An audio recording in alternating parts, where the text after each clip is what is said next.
गरीब ससुराल आई दुबई वाली बहू। भैया, आप दुबई जाकर हमें रोज कॉल करना और अपना ख्याल रखना। गौरव बेटा, समय पर खाना खाना और यहाँ की चिंता बिल्कुल मत करना। भगवान करे तुम्हें जिंदगी में बहुत सफलता मिले। चलो गौरव, अब हमें निकलना होगा वरना दुबई जाने वाला प्लेन निकल जाएगा। ओ, मैंने सुना है कि तुम्हारा गौरव दुबई जा रहा है नौकरी के लिए। ये तो इतना पढ़ा लिखा भी नहीं है, फिर दुबई में इसकी नौकरी कैसे लग गई? जरूर लेबर के काम के लिए ही जा रहा होगा। वैसे भी तुम गरीबों की तो यही हैसियत होती है। आप क्यों बार बार हमारा मजाक उड़ाने के लिए आ जाती हैं? अगर कुछ अच्छा नहीं कह सकती तो बुरा भी तो मत कहिए। तो कुछ गलत थोड़ी ना कहा है, जिसकी जितनी हैसियत होती है वो वही तो करता है। हाँ बाबा, आप लोगों की बात पर ध्यान मत दीजिएगा। मैं भले ही मजदूरी के काम के लिए दुबई जा रहा हूँ, लेकिन वहाँ जाकर मैं खूब मेहनत करूंगा और हर महीना आपको पैसे भी भिजवाऊंगा। गौरव का परिवार काफी बुरे दिनों से गुजर रहा था। गौरव का बड़ा भाई सुमित एक मामूली दिहाड़ी की नौकरी करता था। रोज के मिलने वाले 100-200 रुपए में पूरे घर का गुजारा चलाना काफी ज्यादा मुश्किल था। उसके चलते अब गौरव अलग अलग जगह पर नौकरी ढूंढता है।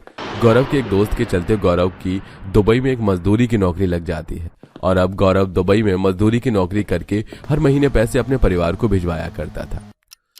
अब तो गौरव भैया हर महीने पैसे भिजवा रहे हैं। अब तो मेरा क्रिकेट एकेडमी में एडमिशन हो जाएगा ना? तेरा भाई जितने पैसे भिजवा रहा है उतने में बस हमारा गुजारा ही चल सकता है, तो फिर भी क्रिकेट एकेडमी में एडमिशन लेने की बात कर रहा है। मोनू का तो अभी तक स्कूल में दाखिला नहीं हुआ है। जरा उस बेचारे के बारे में तो सोच।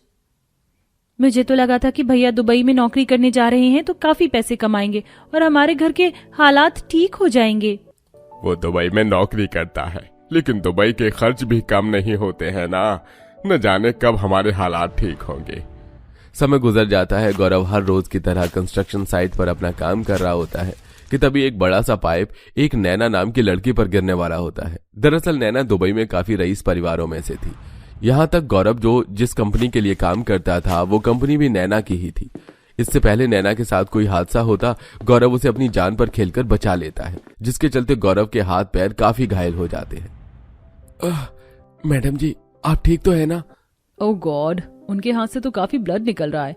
जल्दी से कोई एम्बुलेंस को कॉल करो। नैना भी गौरव के साथ हॉस्पिटल जाती है। गौरव की बहादुरी देख गौरव से काफी ज्यादा इम्प्रेस हो जाती है।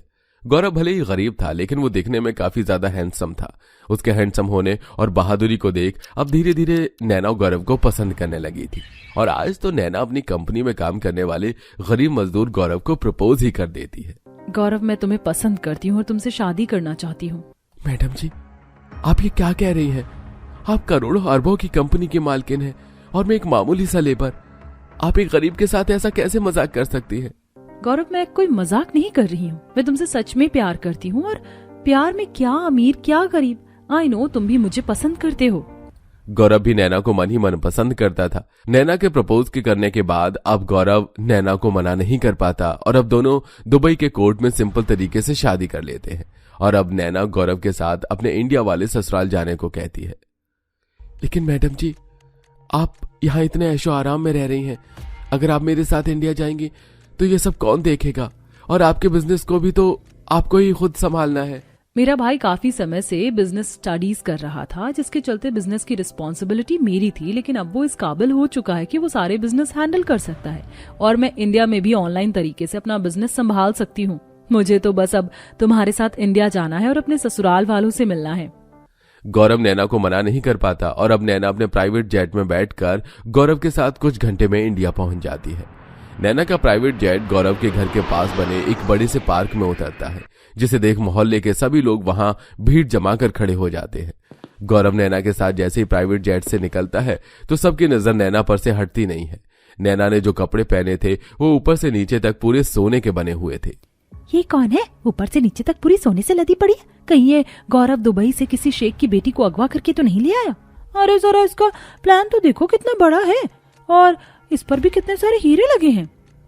सभी लोगों का नैना को देखकर मुंह आंख खुला का खुला रह जाता है। गौरव आवाज लगाकर अपने परिवार वालों को बाहर बुलाता है।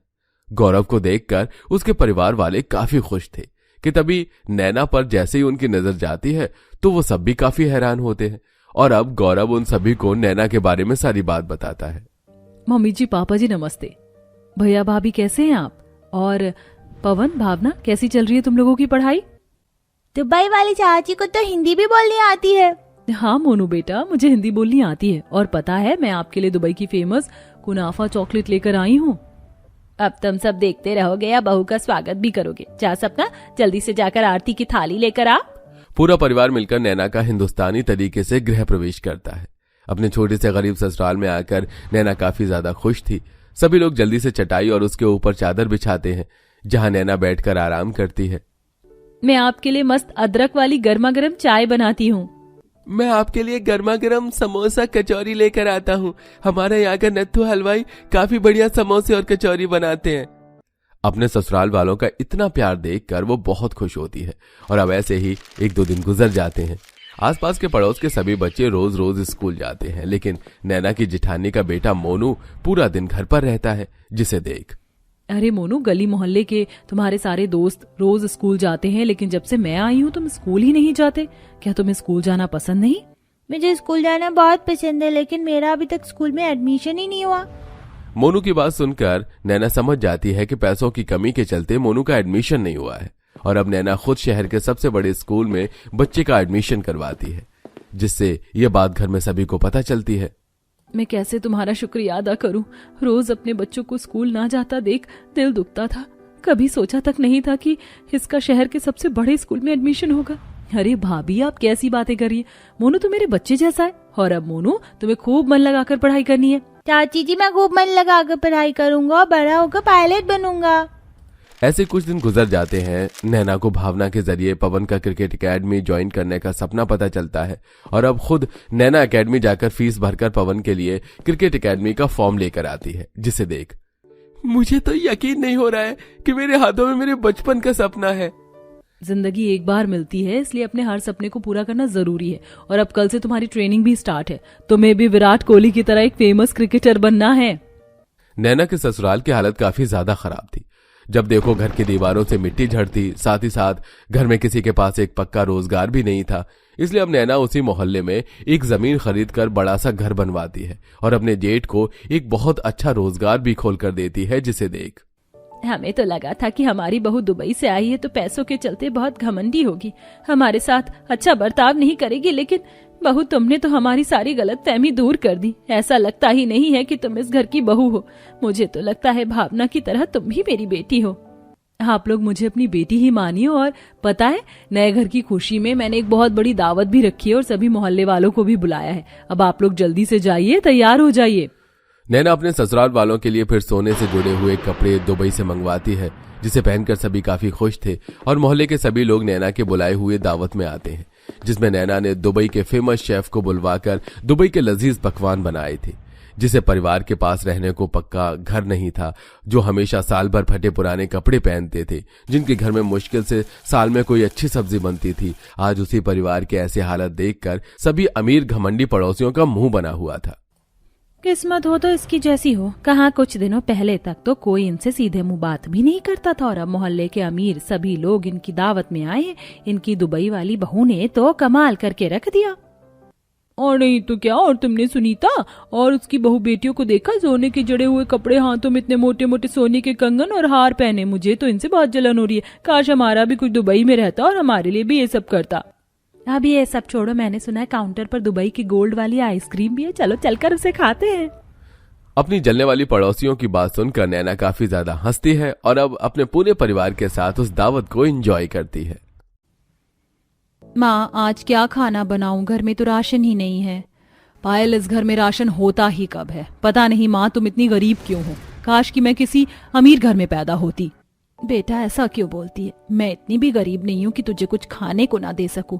मेरे पास कुछ पैसे रखे हैं, मैं अभी थोड़ा राशन लेकर आती हूँ। हाँ, जाओ राशन लेकर आओ और अपनी बेइज्जती भी करवा कर आना। खुशी को अपनी गरीबी पर बहुत गुस्सा आता है और वो हर समय अपनी माँ से नाराज रहती है, क्योंकि इसी गरीबी की वजह से घर में राशन तक नहीं था। समय यूं ही बीतता है और जब भी खुशी खाना बनाने के लिए बैठती तो वो सारे बर्तन खंगाल कर देखती है कि उसके घर में राशन ही नहीं है, जिस वजह से वो और चिड़चिड़ी हो जाती है। तब उसे एक पन्नी में एक मुट्ठी चावल टंगे मिलते हैं, जिसे ही वो बनाती है और खाती है। समय यूं ही गुजरता है। एक दिन खुशी मंदिर गई थी, जहां पर एक अमीर परिवार आया था, जिसका बड़ा बेटा सुमित जब खुशी को देखता है तो उसे वो बहुत पसंद आती है।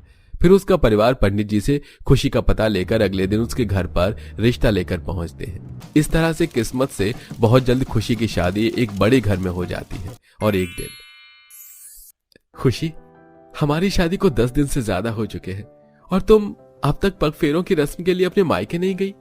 हाँ, वो समय ही नहीं मिला। अरे बहू, कहाँ रह गई? जल्दी से बाहर आ, मैंने तुझे कहा था ना कि मैं तुझे अनाज भंडार दिखाऊंगी। अच्छा सुमित जी, माँ जी मुझे बुला रही है, मैं अभी आती हूँ।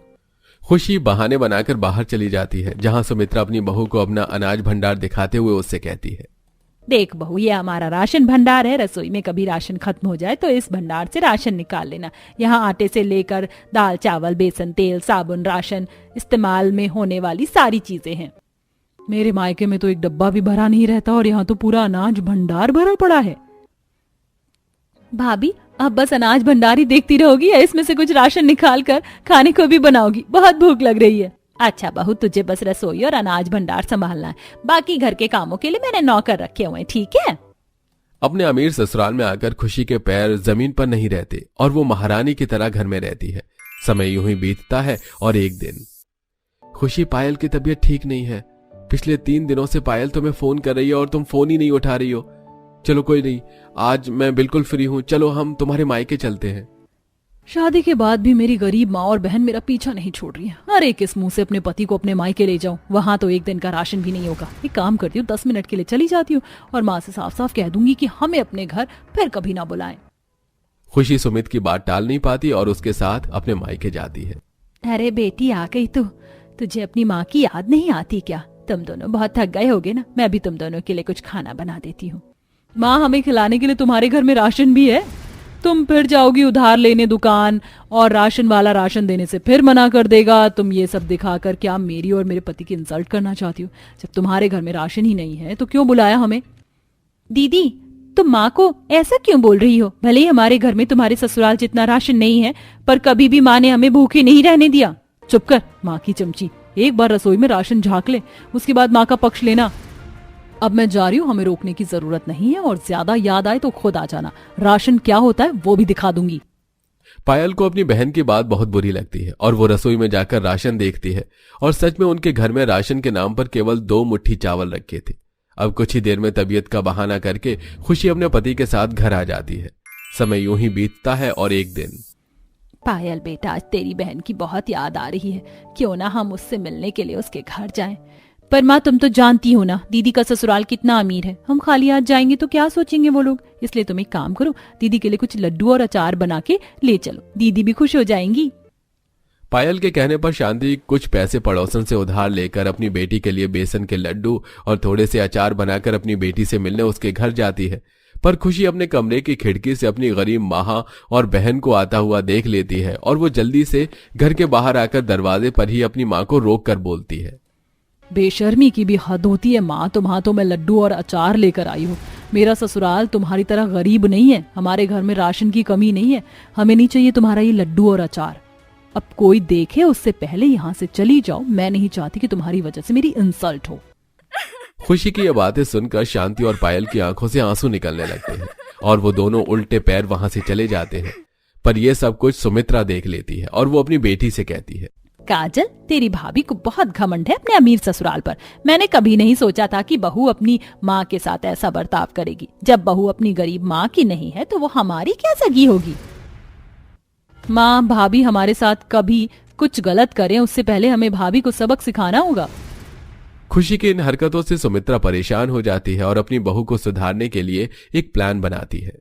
बहू, तुम तो जानती हो कि मुझे तुम्हारी कितनी फिक्र है, पर मैं क्या करूं? सारे नौकर गांव चले गए कुछ महीने की छुट्टी पर, तो अब तुम्हें अकेले ही अनाज भंडार, रसोई घर और अपने ससुराल की जिम्मेदारी संभालनी होगी।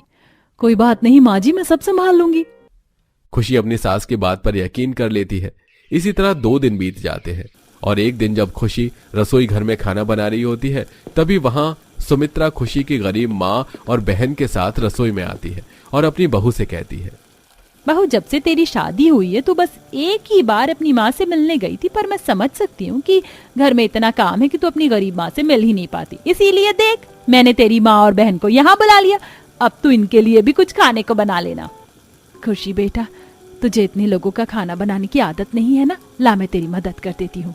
नहीं माँ, ये मेरा मायका नहीं जहाँ राशन के नाम पर सिर्फ दाल चावल हो। यहाँ बहुत सारा राशन है, तुम नहीं कर पाओगी मेरी मदद, इसलिए तुम बाहर जाओ। अपनी बेटी के कहने पर शांति सुमित्रा और पायल के साथ वहां से चली जाती है। अब इसी तरह 2 दिन बीत जाते हैं और रसोई घर का राशन खत्म हो जाता है। तभी सुमित्रा के कहने पर काजल अपनी भाभी से कहती है, भाभी कल मेरे कुछ दोस्त आ रहे हैं, तो आप उनके लिए नूडल्स, मंचूरियन, पास्ता, मोमोज जैसी डिश और 1-2 तरह की कोल्ड ड्रिंक या जूस बनाकर रख देना। वो सब तो ठीक है काजल, पर अनाज भंडार में अनाज रखा है और उसकी चाबी तो सुमित जी अपने साथ गलती से ले गए और 1 हफ्ते के बाद आएंगे। बहुत जरूरी तो नहीं कि रसोई में राशन अनाज भंडार से ही लाकर भरा जाए। हमारे पास पैसों की कमी है क्या? ये क्रेडिट कार्ड लो और कल डिपार्टमेंटल स्टोर से शॉपिंग करके आ जाना, और हाँ, अपनी माँ को भी थोड़ा घुमा देना। अपनी सास के कहने पर अब अगले दिन खुशी क्रेडिट कार्ड लेकर अपनी माँ को मॉल के डिपार्टमेंटल स्टोर में ले जाती है और वहां महंगे चावल आटे के पैकेट्स दिखाते हुए कहती है, देख रही हो माँ, जितने पैसों का तुम अपने पूरे महीने का राशन लेती हो, उतने पैसे का हमारे घर में 2 दिन का राशन आता है। और ये क्रेडिट कार्ड देख रही हो, इससे मैं चाहूँ तो पूरा डिपार्टमेंटल स्टोर का राशन खरीद सकती हूँ। हाँ खुशी, सब देख रही हूँ और मुझे खुशी है कि मेरी बेटी इतने अच्छे घर की बहू है और इतनी खुशहाली भरी जिंदगी जी रही है।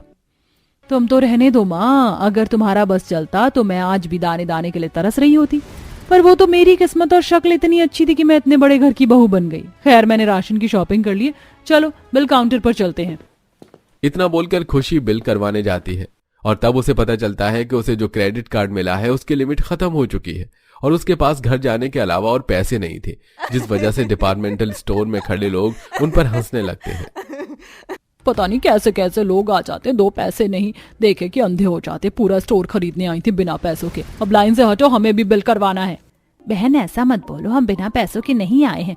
भाई साहब, मेरे पास इतने पैसे तो नहीं है, पर ये सोने के कड़े हैं, मैं अभी इन्हें बेचकर आपको राशन के पैसे दे देती हूँ। खुशी, ये कड़े मैंने संभाल के रखे थे। मैंने सोचा था जब पायल की शादी होगी तो तुम दोनों को 1-1 कड़े दे दूंगी, पर मुझे लगता है इस समय में मेरे ये कड़े बेचकर तेरी इज्जत बचाना ज्यादा जरूरी है। इतना बोलकर शांति अपने कड़े पास की दुकान से बेचकर आ जाती है और दुकानदार को पैसे देकर राशन लेकर घर आती है, जहां खुशी देखती है कि पायल घर आए मेहमानों को पकवान खिला रही है।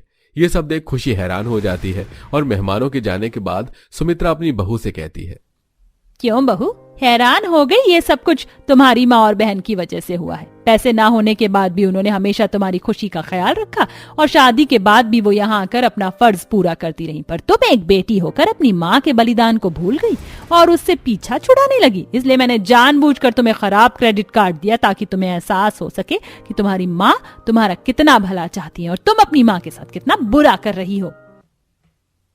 आप सब सही कह रहे हैं, मुझे आज खुद पर शर्म आ रही है। इतनी बड़ी घर की बहू होने के बाद भी मैं इतने छोटी सी मुसीबत का सामना नहीं कर पाई और मेरी माँ ने हमेशा की तरह मुझे एक बार फिर शर्मिंदा होने से बचा लिया। मुझे माफ कर दो माँ। उस दिन खुशी को अपनी गलती का एहसास हो जाता है और वो सभी के सामने अपनी माँ से माफी मांगती है और फिर कभी अपनी माँ के साथ ऐसा बुरा व्यवहार नहीं करती। वो भी अब काम करती है और अपनी गरीब माँ के घर में अपनी मेहनत की कमाई से राशन डलवाती है।